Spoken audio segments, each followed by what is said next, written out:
我好想認真去做一次我想做嘅 topic 出嚟，同埋想認真啲去再講多次香港。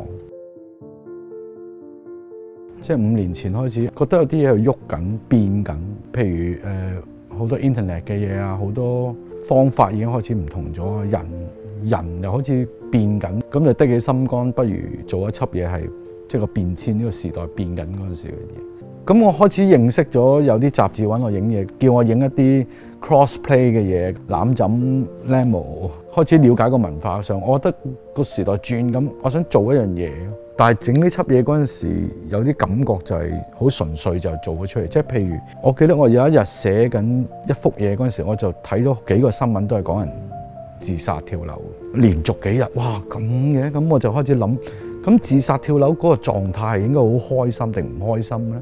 佢係想離開佢定還是佢好開心迎接我將會結束嗰樣嘢？咁我就係用咁純粹嘅諗法就畫咗一張講跳樓就拍咗一張係真係跳落去嘅嘢。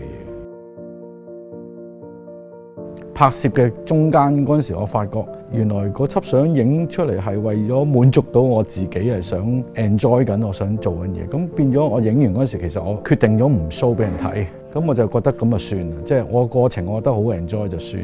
因為周嘉玲我識咗呢個即係國安醫院呢個慈善呢個活動，我覺得好好啊，不如睇下大家中唔中意呢輯嘢啦，咁攞翻出嚟睇。咁大家會好有反應，咁我就不如攞出嚟做一個 preview。咁影到第3、第4日嗰陣時，